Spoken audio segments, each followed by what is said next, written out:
Balloon Beats.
What's going on, everybody? Welcome back to Unhinged Live. As usual, I'm your host, Patrick Hensey, joined tonight for the Yankees postgame by the man, Paris Givas Xenofontos. How we doing tonight, Para?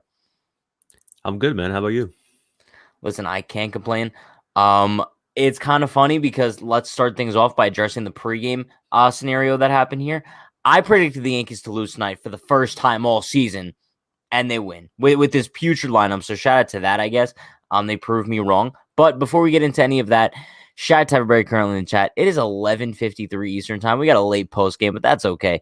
Let's take attendance / roll call. You guys know the deal. Shout out to Joseph. We got Austin, Lori, Amy, Justin, Spades, Damian, Felix, Leanna, Alfonso. Who else we got? We got Jesse Dominguez. We got Steven. We got Anthony, Rick Nash, Michael, KG Baseball. Who else? We got Ed King. We got Vince. We got Devak. We got who else? Andrew McRoberts. Give me one more good name. And Glenn. Shout out to everybody. Sorry if I missed anyone. But let's start things off tonight. We forgot one thing. Alex's $5 dono. Appreciate you, Alex. You are the man. Shout out to you. Great way to start off this post game. Things are looking up. Voit is back in the lineup tomorrow. Odor is back. Labor is coming back. And Chapman is looking like Mariano Rivera. Bro, we have nothing to complain about right now. It's kind of weird because in the pregame, we were kind of like talking so ominously.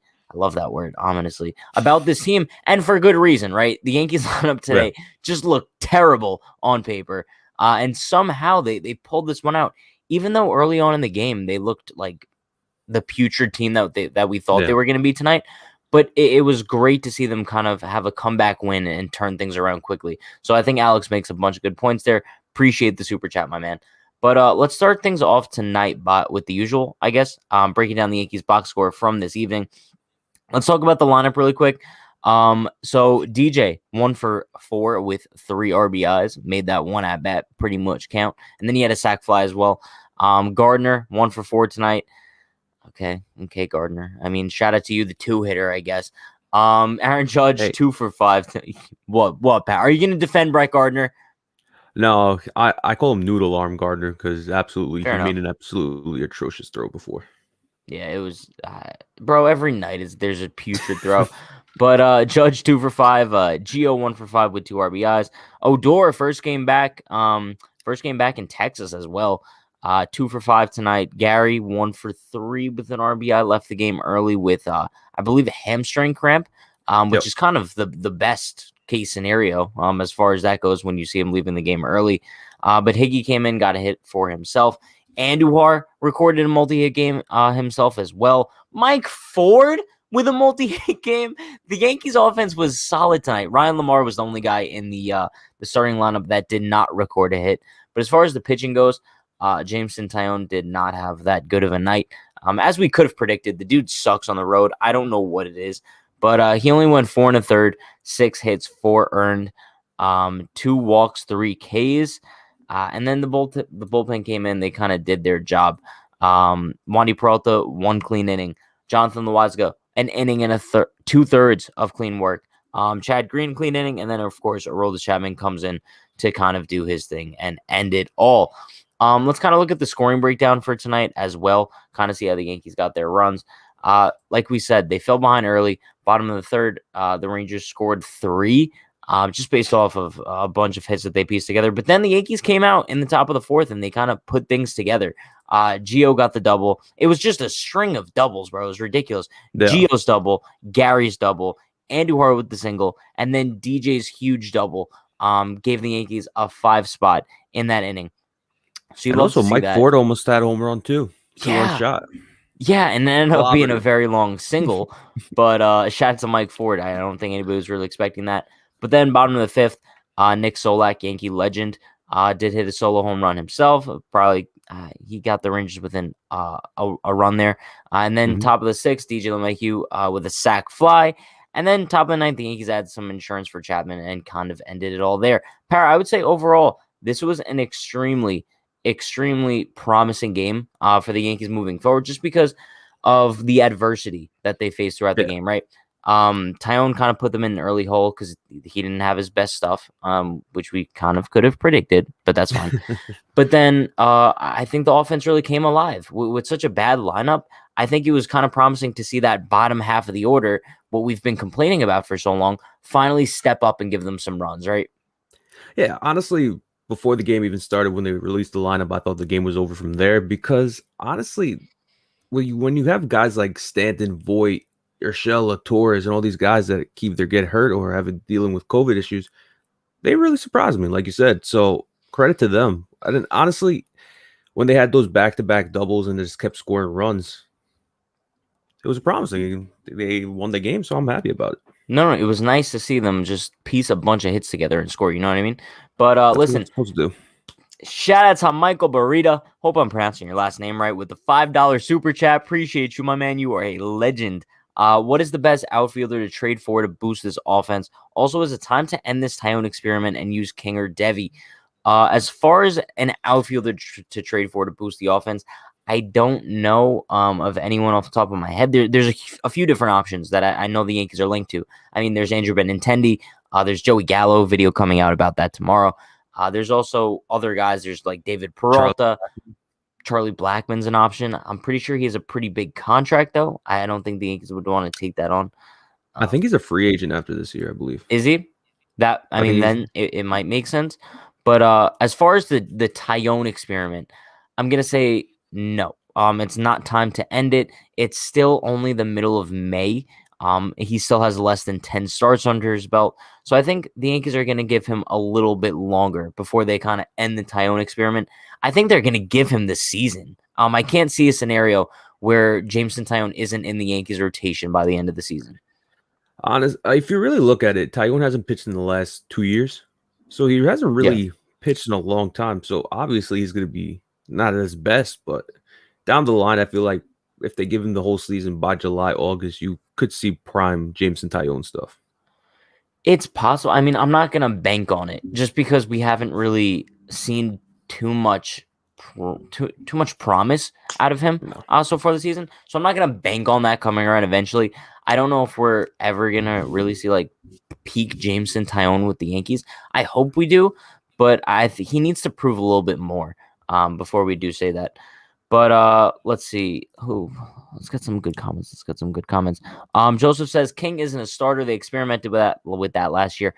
You know, Michael King, low-key, has been one of the Yankees' best arms out of the bullpen this year. I feel like as kind of a guy that they've used in a mop-up role, I guess, he's done nothing but impress. And it kind of sucks to see him kind of flip-flop between AAA and the majors.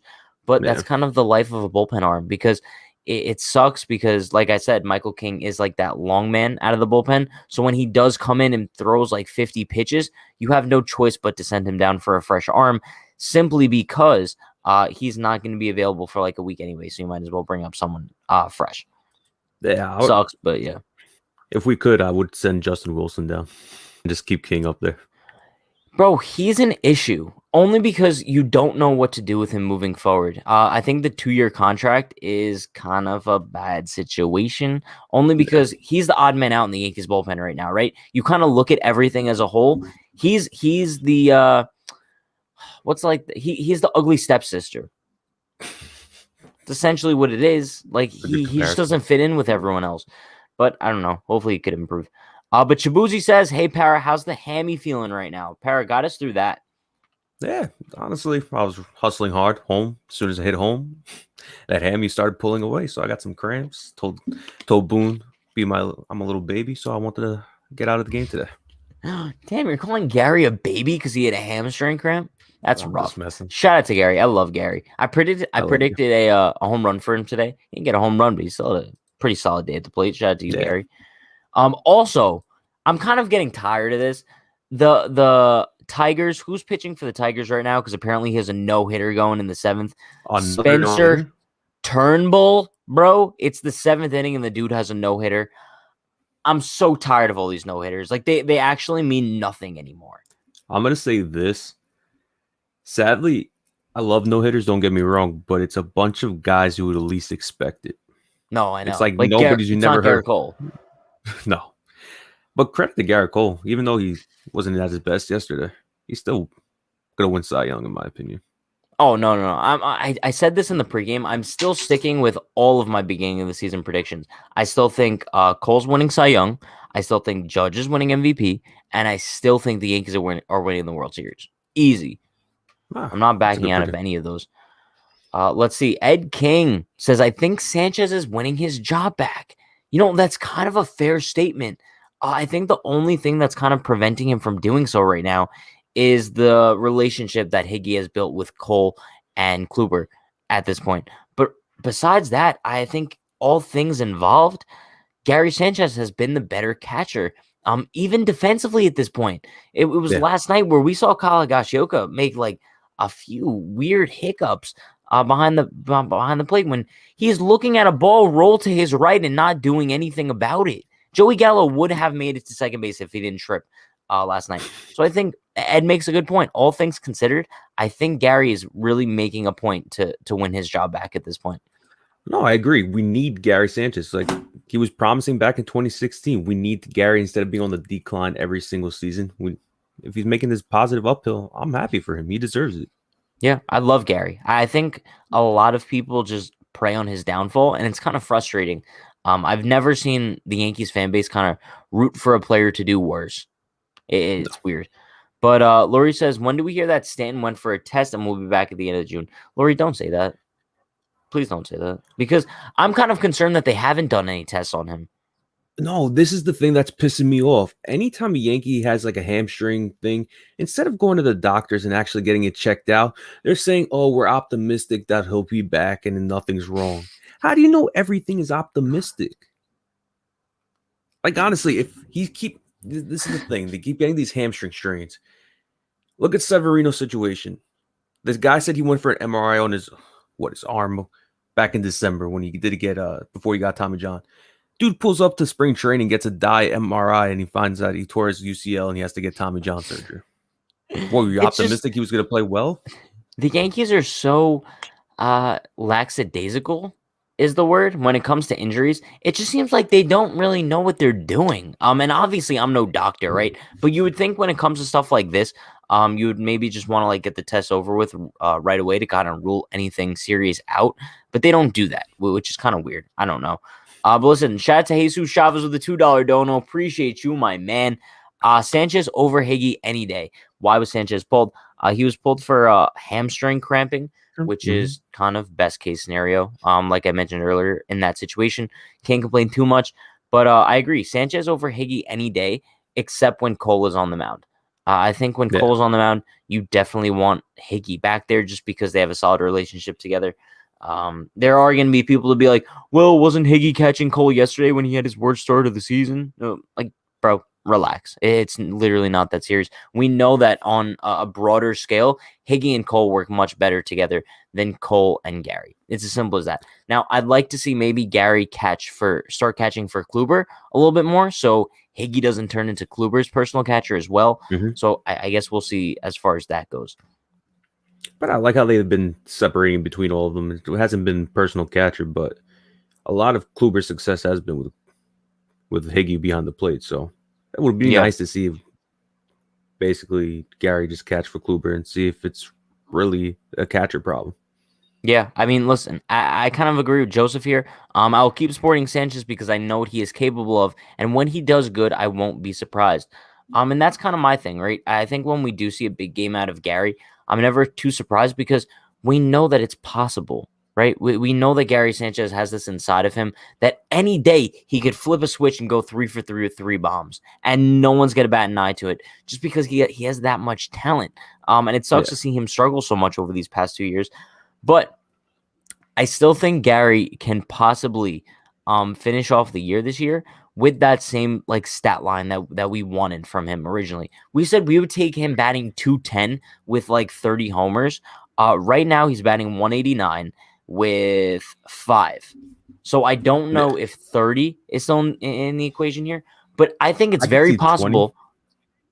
20. Oh, there goes Paris camera. Yeah, I don't know. My camera keeps just buzzing out for no reason. No, okay, listen. If he bats like 210 and hits 20 home runs, I think we should be satisfied with that. I'm gonna have a bold take with Gary.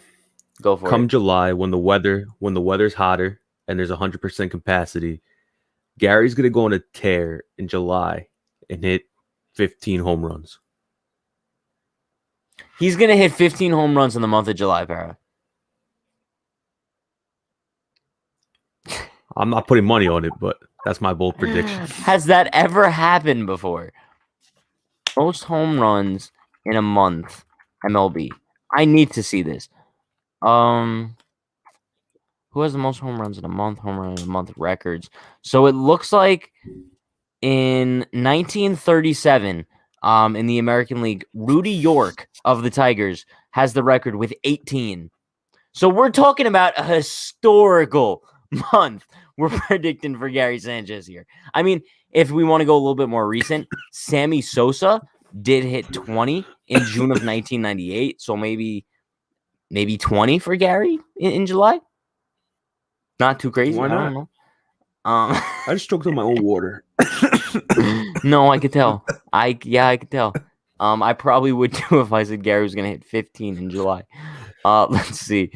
KG Baseball says, plus, if you really think nothing is wrong, then doing some tests won't hurt anything, so they should just do them.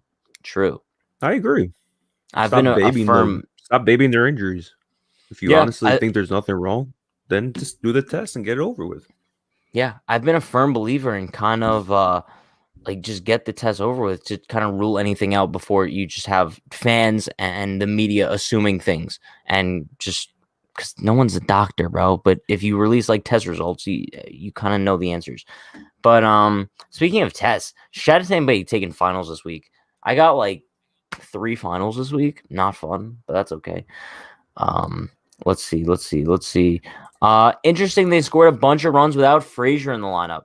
This is one point I do want to make because the Yankees, we kind of touched on this a little bit throughout the time here, but the Yankees have been winning ball games without key pieces in that lineup even getting hot once this season. Clint Frazier is one of them. We love Clint. We freaking love Clint Frazier, but we still haven't seen him get hot, and I think he's bound to eventually. So I think when he does, when DJ does, when Glaber comes back and he gets hot eventually, this team is going to be able to cruise throughout the summer. Can you agree? Yeah, 100%. This is what we've been all expecting the Yankees to do for the last 2 years. When they all click at the same time, this team is absolutely the best team in baseball, but obviously due to injury in the beginning of the season, they always start slow, but when they get hot, they're unstoppable. No, yeah, and I think what we've seen is kind of a handful of guys get hot at their own time, right? We've seen Judge go on his hot streaks. We've seen Stanton go on his hot streaks, but we haven't really seen it all come together. So I think when we see it all come together, it's going to be awesome. But shout out to Martin. Hey, Pat, love the Unhinged shirt. If anybody wants to buy it, unhingedclothing.shop. Go tune in on that. But and the link is in the description. I'm just saying. Hey, Pat, love the Unhinged shirt you're wearing. Also, I believe Tyone is breaking later on this year by the postseason. I definitely think he's going to be in the bullpen. He could be a good arm from there. Now, this is interesting simply because we said when Severino comes back, we're going to be looking at one of these guys in the Yankees rotation to come out of the bullpen in the postseason. My bet is probably on Severino because I think his stuff would play up best out of the bullpen, and also he is the most experienced out of the bullpen in the Yankees rotation right now. But maybe I could see a scenario where the Yankees maybe acquire a pitcher at the deadline as well. Let's say Scherzer, and there's not necessarily much room for Tyone in the postseason rotation, so maybe they move him to the bullpen. Bro, I need that player. I need Scherzer on my team right now. Honestly, I don't care what anybody says. That 1-2 punch of Kluber, Scherzer. It's hot. It's hot, bro. You imagine walking into a playoff series, you got Cole, Scherzer, Kluber. You're not losing. You're not. It's as simple as that. Love it. And if you want to only pitch one of them 4 innings, you got Severino coming right out the bullpen. But that's what I'm saying. Even if you don't want to bring Sevy out of the bullpen, you could probably bring Herman out of the bullpen as well. And I think his stuff would play up swell out of there too. Yeah. So the Yankees definitely have a lot of pitching options going into the postseason this year, which is rare, very rare. I mean, I think their bullpen is going to be a force to be reckoned with it as well. If you remember last year, they only had 3 guys they could rely on out of there. This year, going into the postseason, we're talking maybe 5 or 6 reliable arms out of the bullpen, which is ridiculous. You look at Aroldis Chapman, Zach Britton, Darren O'Day, Chad Green, Jonathan Loaizaga. Who else? We're talking Wandy Peralta, maybe? That's 6 right there. And the possibility of Zach Britton coming back? Well, no, I mentioned Zach Britton. He will be coming back. It's not really a possibility. But yeah, it's ridiculous thinking about the Yankees bullpen. Did you guys see the pictures of Tauchman and Lamar side by side? They look a lot alike. It's pretty crazy. I think it's also pretty crazy that they have the same number. Yeah. You know what else is pretty crazy? What? That they traded him for a pitcher that we didn't really need. I was just saying that, bro. Unreal. Like, the fact that we could have Mike Tauchman kind of filling that outfield spot right now instead of Ryan Lamar, and that's not a diss against Ryan Lamar. I think it's just showing, like, how much better the Yankees would be with Tauchman. I've never heard of that guy ever in my life. He had a pretty good spring training. I think a lot of people kind of fell in love with him there. But it's weird because we're talking about the Yankees looking forward to the trade deadline, right? And they need to acquire a left-handed outfield bat to kind of improve themselves. We had one. We had a left-handed outfield bat, and we traded him away. This is where I'm confused. Whatever. I'm never going to get over it. And also bringing back a 38-year-old veteran over a younger guy. Really screws Is Gardner actually 38? I think he's 38. He's like 36. 30. I mean, he's 37. He's going to be 38 this year, actually. Exactly. Who would you rather have? He's going to be back next year. Oh, don't say that, man. Stupid. No disrespect to Gardner, but why do we? This is like going to the direction back in the early 2010s where we keep signing all these old guys. It's really strange. Simply because you look at the Yankees right now, right? And they've kind of been solid this season as far as like injuries go. They haven't really had, knock on wood, too many serious injuries. But then at the same time, they've had these like little minor incidents where a guy like Mike Tauchman would be able to step up. But then you kind of have Brett Gardner in there. And I guess shout out to him for being so durable. But then at the same time, he's not good enough to be your 2-hitter. And I think this is when things start to get a little bit ludicrous. You look at Brett Gardner, and I have no problem with him being like the Yankees' 4th outfielder. I think that's a perfect spot for him. But now it's kind of come to the point where the Yankees trade away Tauchman and make Brett Gardner kind of the sole backup outfielder. And they were banking on their health too much, which is a dangerous thing to do, especially when you have injury-prone guys out there. And now that Brett Gardner is kind of the everyday center fielder, it's weird. And when he bats at the 2-hole, it just makes absolutely no sense. You think we see Jason Dominguez this year? Hell no. Why, you think we do? No, I'm just saying. It'll be a miracle if he came up. Para, I will probably bet $1,000 that we don't see Jason Dominguez at any point this year. There's just no shot. The good old Martian. I don't even like that nickname. My new nickname is J Dom. So much better than the Martian. Yeah. Let's see. Hashtag Rugnet Ibanez with some payback tonight. Now, I tweeted this out on our Twitter account. Jalen, you and Jalen were a little bit confused. Yeah. Now, let's not forget, Rugnet Ibanez is a thing simply because I gave him that name because of how I think he's going to play the Raul Ibanez role for this year's Yankees. I think he's going to be a huge pinch hit clutch option down the stretch, especially when this infield is back at full strength. And Rougned Odor is kind of like the backup infielder bench option, right? Because there's really no starting role for him on this team. But I think as a bench bat, he's going to be solid.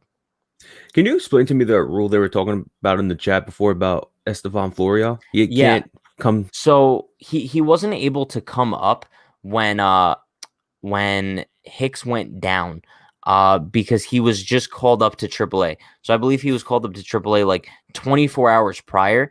And as far as like the minor league system goes, you can't have guys cycle through multiple levels within a 72-hour period.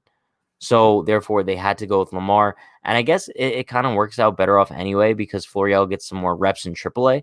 Mm-hmm. I know he had a huge home run tonight also. So shout out to him. But I think we definitely still see him at some point this season. I think probably within the next month or so, to be honest with you. If Clint doesn't get hot in the next couple months or like in the next couple weeks, he's one guy I could see the Yankees trading in July. You know, I think I'm taking the opposite route with that. Only because I don't know if the Yankees would deal him at his lowest value. I still think that they see him as like a part of the left field future. Now, however, it'll make a difference if you can involve Clint in a package for somebody. Now, if let's say you want to acquire Scherzer, right? And you could get that deal done for maybe Devi, Clint, and I don't know, like Anthony Volpe. I don't know. But like, would you do it? No. You think it's too much? I wouldn't give up Devi. I would give for Scherzer any day of the week. But don't forget, this is Scherzer's last year of his contract. But let's also not forget, Devi Garcia is not going to be playing a role on a Yankees World Series team anytime soon. That's also a valuable point. It's like I'm so because I kind of see the same Chance Adams kind of thing with Devi Garcia. A guy who has so much potential, but if the Yankees don't utilize him properly, he's going to turn to garbage in a couple of years, and they're going to be able to get absolutely nothing for him. So if you're able to get Max Scherzer in a package headlined by Devi Garcia this year, you have to pull the trigger because I love Devi. Yeah. But I think it comes to a point where you have to look at the immediate future. And you have to look at the American League and say that the crown is for the taking this year. And Scherzer could be that kind of final piece that you need to dominate everyone. You pull the trigger on that. Imagine if the Nationals throw in Kyle Schwarber and Cashman gets the guy he always wanted. But that's exactly what I'm saying. It's possible that if you maybe include Clint in that deal as well, you could get Schwarber in return. And I think the Yankees would be excited because they've been linked to him forever. They have always wanted Kyle Schwarber. It's a little bit weird at this point. But I feel like whenever the Yankees are linked to somebody, they usually get him about 5 years later. So I think it makes sense because they were linked to him heavily in 2016 with that Chapman trade. Remember, they were kind of looking to get Schwarber back, but they ended up getting Glaber. But 5 years later could be what gets the deal done. He was a free agent this offseason, so I'm surprised. But they went with Gardner instead. Oh, but speaking of Gardner, Mr. Next Big Thing says when are they going to give Gardy the A-Rod treatment? Never. It's kind of sad because they're never going to do it. I mention this all the time, so I'm funny he said that. They made A-Rod retire mid-season. Now, they forced A-Rod into retirement in the middle of the 2016 season, August, when the team clearly wasn't even in the playoff hunt at that point, and he was only 4 home runs away from 700. Was definitely going to get it. Was going to get it by year's end, which is so sad to say because A-Rod was so much more important to this team than Brett Gardner is. Sorry to all the Gardner lovers out there. But I don't know. I just can't see them ever doing that with Gardy. I think they love him too much. Yeah, it's as simple as that. I don't know. It pisses me off, but at the same time, I get it. Yeah. Amy says, so Pat, we're going to get Machado in 5 years. Probably 10. We're probably going to get like a 40-year-old Manny Machado, like a Troy Tulowitzki situation. That's exactly what it's going to be like. Same thing with Bryce Harper. When Harper's towards the end of the contract, the Yankees will make a trade for him. I wouldn't be opposed to that, though. I love Bryce Harper. Bryce Harper is probably one of my favorite players on the league, not on the New York Yankees. He's just so much fun to watch. Yeah. Speaking, though, of guys around the league who are fun to watch that are not on the Yankees, Mike Trout, bro. He's missing the next 6 to 8 weeks with that calf strain. Brutal. That I don't want to say it takes him out of the MVP conversation, but it definitely makes it a lot tougher for him. So right now, I would say the two front runners in the American League are probably Judge and Ohtani.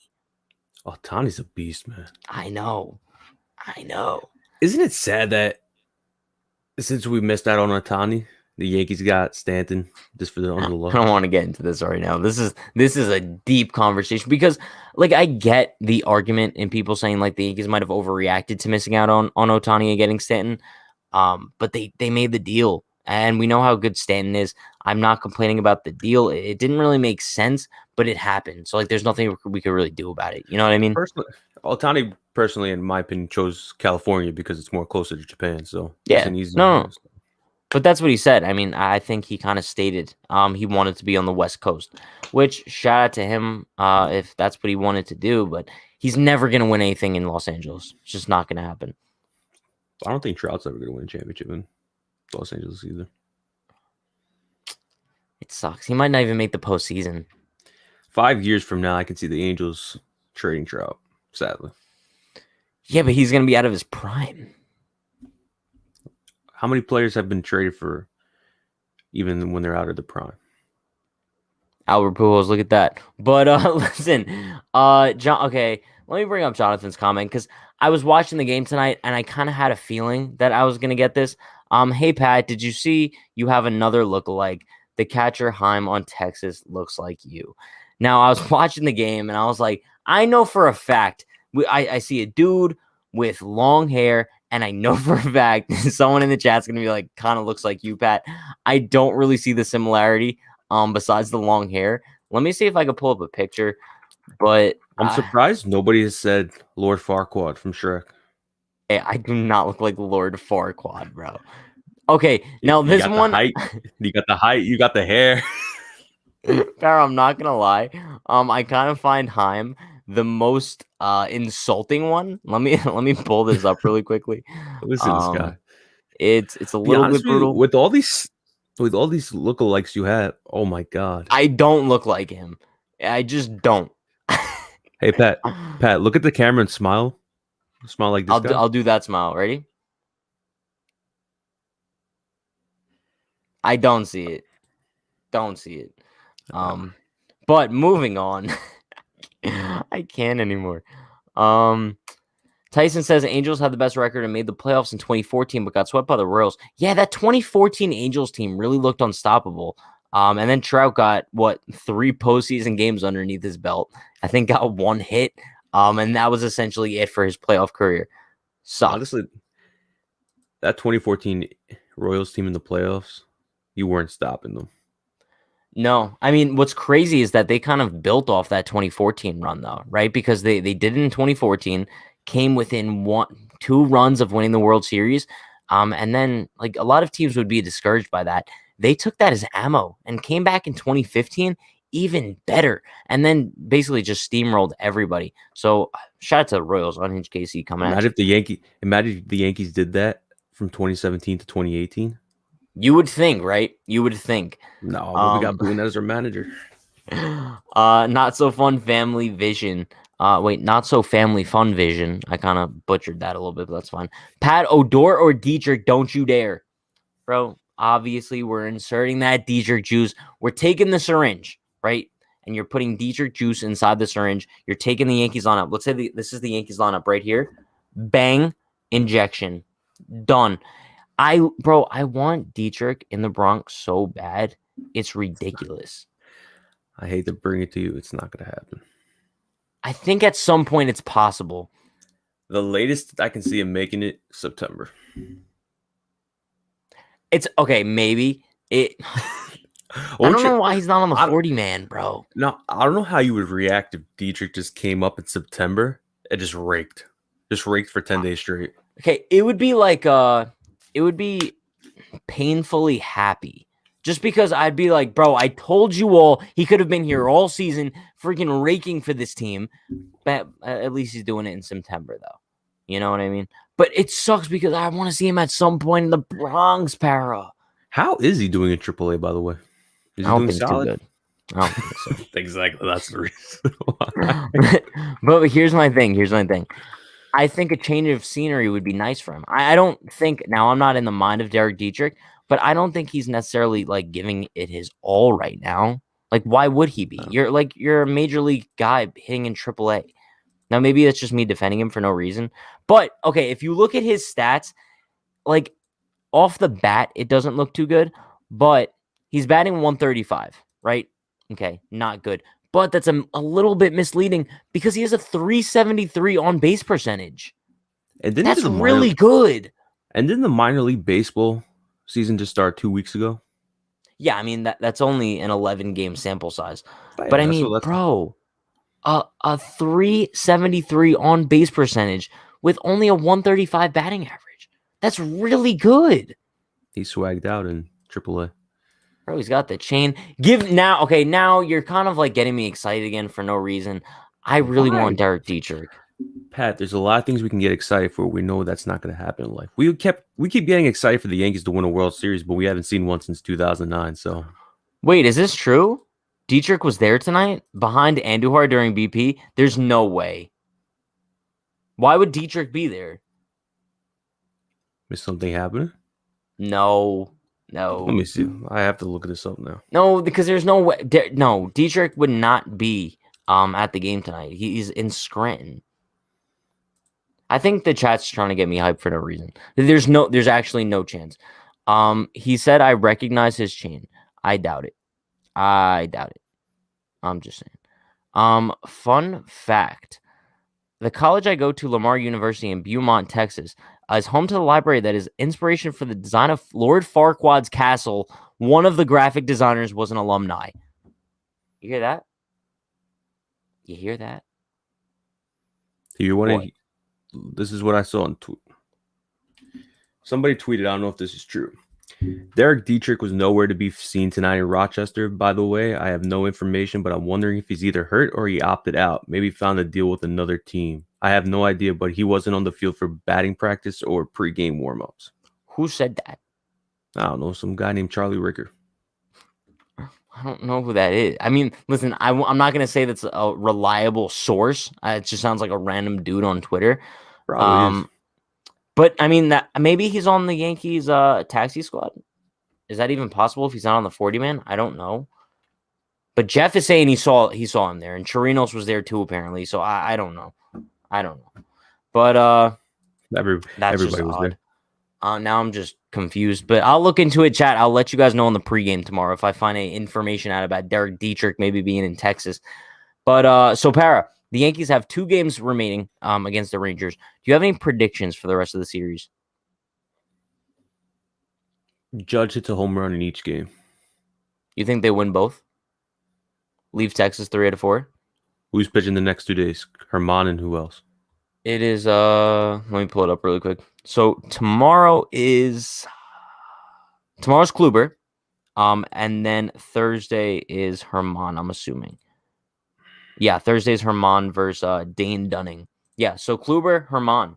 2 very winnable games. I'm going Kluber's going to go 6 innings, 8 Ks, and no earned runs through 6. Fair. Listen, I think that the Yankees take both. I think that the prediction that me and Brian made in the pregame is going to be true. I think, you know how they usually like start off series by winning the first couple games and then losing the last one? I think what the Yankees did was they just got the first loss out of the way here, and they're going to win the final 3 games of the set, leave Texas with 3 out of 4, and finish this stint between Baltimore and Texas winning 5 out of 7. And that's kind of what we thought the ideal situation would be. So I will take that. But listen, that is going to wrap things up for tonight's postgame. Appreciate everyone for stopping by. I know it's late, 12:30. Appreciate you all. Everyone be sure to like, comment, subscribe, turn on post notifications for more. We will be live tomorrow for the Yankees pregame, same time, 7 p.m. Eastern time. There will be a video going up on the channel at 12 p.m. Eastern time about Yankees maybe acquiring Joey Gallo. We discussed that. But that will wrap things up. Everyone, you know the deal. Stay happy, stay healthy, stay safe. See you tomorrow. Have a good night, everyone. Peace. I'll let you know about Derek Dietrich tomorrow, too. Bye.